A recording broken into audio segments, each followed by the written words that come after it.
President Trump അധികാരത്തിൽ വന്ന സമയത്ത് അദ്ദേഹം നടത്തിയൊരു പ്രഖ്യാപനം ഈ സമയത്ത് ഓർമ്മ വരികയാണ്.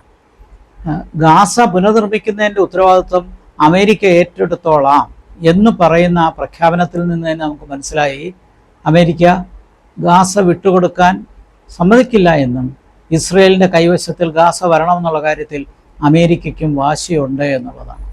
ഇതിൻ്റെ ഒരു ദുഃഖസത്യമെന്ന് പറയുന്നത് പാലസ്റ്റീൻ ലിബറേഷൻ അതോറിറ്റിയുടെ ഇന്ന് അതിനെ പാലസ്റ്റീൻ അതോറിറ്റി എന്നാണ് പറയുന്നത്. അവരുടെ അധികാരം ഗാസ വെസ്റ്റ് ബാങ്കിലുള്ളപ്പോൾ ഇവിടെയാണ് ഗാസയിലാണ് ഈ പ്രശ്നം മുഴുവൻ നിൽക്കുന്നത്.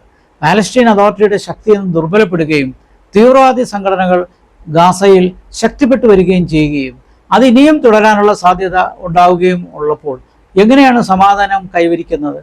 മാത്രമല്ല ഇപ്പോൾ സമാധാനത്തിന് വേണ്ടി നടപടിയെടുത്ത് അതുമായി ഒരു അത്യാവശ്യം കൂടിയാലോചനകളും ചർച്ചകളും നടത്തിയതെല്ലാം ഒരുപക്ഷെ യഥാർത്ഥത്തിൽ ഹമാസ് എന്ന് പറയുന്നത് ഒരു രാഷ്ട്ര നേതൃത്വമല്ല, ഒരു തീവ്രവാദ സംഘടനയാണ് എന്ന് നമുക്ക് മനസ്സിലാക്കാവുന്നതേ ഉള്ളൂ.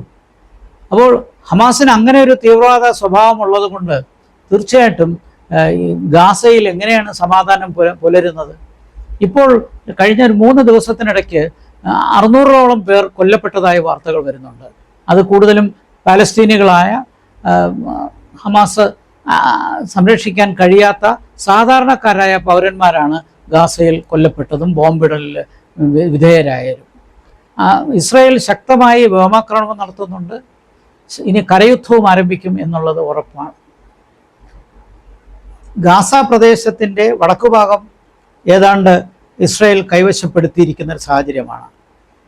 സാധാരണക്കാരായ സമാധാനകാംക്ഷികളായ പാലസ്തീനുകൾക്ക് അവിടെ വിട്ടുപോകണമെന്നും അതിന് പോകാൻ നിങ്ങൾ ഉപയോഗിക്കേണ്ട റൂട്ട് തീരദേശ മേഖല, കോസ്റ്റൽ റൂട്ട്, പടിഞ്ഞാറൻ മേഖലയാണെന്നും ബാക്കി എല്ലാ മേഖലയിലും ഇസ്രായേൽ ശക്തിപ്പെടുത്തുന്ന ഒരു കാഴ്ചയാണ് ഇപ്പോൾ കാണുന്നത്. അപ്പോൾ ചുരുക്കത്തിൽ ഈ യുദ്ധം ഇവിടം കൊണ്ട് അവസാനിക്കാൻ പോകുന്നില്ല. കുറച്ച് നാൾ മുമ്പ് നമ്മൾ ഉക്രൈൻ പ്രസിഡന്റ് സെലൻസ്കിയോട് പ്രസിഡന്റ് ട്രംപ് പറഞ്ഞത് നമ്മൾ ഓർക്കുന്നുണ്ടാവും, നിങ്ങൾ 3-ാം ലോകയുദ്ധത്തിന് കാരണമാകുകയാണ് എന്ന്. എന്നാൽ വാസ്തവത്തിൽ 3-ാം ലോകയുദ്ധത്തിൻ്റെ പശ്ചാത്തലം ഉക്രൈനേക്കാൾ കൂടുതൽ സാധ്യത പശ്ചിമേഷ്യയിലാണ് എന്നുള്ളതാണ് വസ്തുത. അപ്പോൾ ട്രംപ് അത് മനസ്സിലാക്കുന്നില്ല എന്നുള്ളതാണ് വസ്തുത.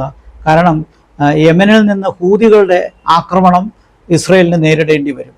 അതിന് ഇറാൻ്റെ പിന്തുണയും ഉണ്ടാകുമെന്നുള്ളത് നമുക്കറിയാവുന്ന കാര്യമാണ്. അപ്പോൾ ഹൂതികളുടെ തീവ്രവാദ ആക്രമണവും ഹമാസിൻ്റെ തീവ്രവാദ ആക്രമണവും തുടരുമ്പോൾ ഗാസ സമാധാനം പുലരില്ല എന്നുള്ളത് ഉറപ്പാണ്. 1-ാം ഘട്ടത്തിൽ തന്നെ വെടിനിർത്തൽ പരാജയപ്പെട്ടിരിക്കുകയാണ്. ഈ സംഘട്ടനം ഇനിയും തുടർന്ന് പോകും എന്നുള്ളതാണ് വസ്തുത. നമ്മുടെ മുമ്പിൽ ഐക്യരാഷ്ട്രസഭ ശക്തിയില്ലാതെ ദുർബലപ്പെട്ട് നിൽക്കുന്നൊരു കാഴ്ച നമ്മൾ ദിവസവും കാണുകയാണ്. അപ്പോൾ ഇതിനൊരു കരാറോ അല്ലെങ്കിൽ ഒരു ഒത്തുതീർപ്പിനോ യൂറോപ്യൻ രാജ്യങ്ങൾക്ക് കഴിയുകയില്ല, നമുക്ക് ഏഷ്യൻ രാജ്യങ്ങൾക്കും കഴിയുന്നില്ല. അമേരിക്ക ഇസ്രയേലിൻ്റെ ഒരു സംരക്ഷകരായി തുടരുന്ന ഒരു പശ്ചാത്തലവും ട്രംപിനെ സംബന്ധിച്ചിടത്തോളം ഈ യുദ്ധത്തിൽ നിന്ന് നേടേണ്ട ചില കാര്യങ്ങളുണ്ട്. അതും നോക്കുമ്പോൾ തീർച്ചയായിട്ടും യുദ്ധം അവസാനിക്കില്ല. ഉദാഹരണമായി ഗാസ പുനർനിർമ്മിക്കാൻ അമേരിക്ക തയ്യാറാകുമെന്ന് പറയുന്ന പ്രസിഡന്റ് ട്രംപ് അതിൽ നിന്ന് വളരെ വ്യക്തമായൊരു കാര്യം എന്താണ്? ഗാസ പ്രദേശത്തിലെ റീകൺസ്ട്രക്ഷൻ അമേരിക്ക ഏറ്റെടുക്കുമെന്ന് പറയുമ്പോൾ അമേരിക്കയിലെ കമ്പനികൾ വന്ന് അവിടെ കെട്ടിടങ്ങൾ നിർമ്മിക്കുകയും അതിൻ്റെ ചിലവ് ഇസ്രയേൽ കൊടുക്കണമെന്നുമാണ്. ഞാനിത് ഓർക്കുന്നത് 1990-ലെ കുവൈറ്റ് ലിബറേഷൻ, കുവൈറ്റ് യുദ്ധം.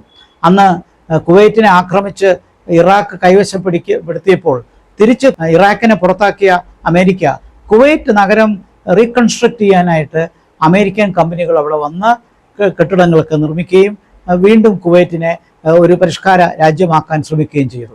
അപ്പോൾ ഇത് അങ്ങനെയുള്ള കൺസ്ട്രക്ഷൻ വരുമ്പോൾ അമേരിക്കയ്ക്ക് ജോലി കിട്ടും, അമേരിക്കയിലെ തൊഴിലാളികൾക്ക് ജോലി കിട്ടും, കമ്പനികൾക്ക് ജോലി കിട്ടും.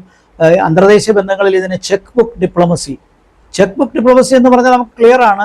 മറ്റൊരു രാജ്യം ഇതിൻ്റെ കാശ് കൊടുക്കണം റീകൺസ്ട്രക്ഷന്. അന്ന് കുവൈറ്റ് കൊടുത്തു, ഇന്നിപ്പോൾ ഇസ്രയേൽ കൊടുക്കണം ഗാസ നിർമ്മിക്കാൻ. ഇതാണ് പ്രസിഡന്റ് ട്രംപിൻ്റെ മനസ്സിലുള്ളതെന്നുള്ളത് വ്യക്തമാണ്. അല്ലാതെ സമാധാനമല്ല എന്നുള്ളതാണ്. അപ്പോൾ അമേരിക്ക സമാധാനം ആഗ്രഹിക്കുന്നില്ല. നെതന്യാഹു ഇസ്രയേലിനാകട്ടെ യുദ്ധം മുന്നോട്ട് കൊണ്ടുപോകുന്ന അദ്ദേഹത്തിൻ്റെ ജനകീയതയ്ക്കും അദ്ദേഹത്തിൻ്റെ ശക്തിക്കും ഗുണം ചെയ്യുമെന്നുള്ളത് കൊണ്ട് ആ യുദ്ധം തുടർന്നു പോകാനാണ് സാധ്യത. ഹമാസിനെ സംബന്ധിച്ചിടത്തോളം പ്രതിരോധം തീവ്രവാദത്തിൽ കൂടി മാത്രമാണ്. അങ്ങനെ പ്രതിരോധം തീവ്രവാദത്തിൽ തന്നെ തുടരുമ്പോൾ എങ്ങനെയാണ് സമാധാനം പുലരുന്നത്? ഇസ്രയേലിൻ്റെയും അമേരിക്കയുടെയും നടപടി ആക്രമണമാണ്. ഇപ്പോൾ വ്യോമാക്രമണം കഴിഞ്ഞ 2-3 ദിവസങ്ങളിൽ ശക്തമായി നടന്നു. ഇനി കരയുദ്ധവും നടക്കും. ഇത് രണ്ടും അടുത്തുള്ള ദിവസങ്ങളിൽ വർദ്ധിക്കാനാണ് സാധ്യത. ചുരുക്കത്തിൽ വെടിനിർത്തൽ എന്നുള്ള സ്വപ്നം അകലുകയാണ്. ഈ ലോകം കുറച്ചുകൂടി കലുഷിതമായ സങ്കീർണമായൊരു സാഹചര്യത്തിൽ ചെന്ന് എത്തുകയാണ്. പശ്ചിമേഷ്യ വീണ്ടും വലിയ പ്രശ്നത്തിലേക്ക് എത്തുകയാണ്. പാലസ്തീൻ അതോറിറ്റിയുടെ ശക്തി ദുർബലപ്പെട്ടു. ഹമാസാണ് പാലസ്തീൻ്റെ കോസിന് വേണ്ടി ഇപ്പോൾ ഫൈറ്റ് ചെയ്യുന്ന ഒരു ചിത്രമാണ് മുന്നിൽ വരുന്നത്. അത് അക്രമത്തിൽ കൂടി തീവ്രവാദത്തിൽ കൂടി ആകുന്ന ഒരു വശത്ത് ഇസ്രായേലിനെ സംബന്ധിച്ചിടത്തോളം തീർച്ചയായിട്ടും ഈ ഗാസ പിടിച്ചടക്കേണ്ടതും അവരുടെ ലക്ഷ്യമായി മാറുകയും ഇതോടുകൂടി ഹമാസിൻ്റെ തീവ്രവാദിത്വം നശിക്കുമെന്നുള്ള പ്രതീക്ഷയും ഇസ്രായേലിനും അമേരിക്കയ്ക്കുമുണ്ട്. ഈ സാഹചര്യത്തിൽ തീർച്ചയായിട്ടും സമാധാനമുണ്ടാകാനുള്ള സാധ്യത കുറവാണ്.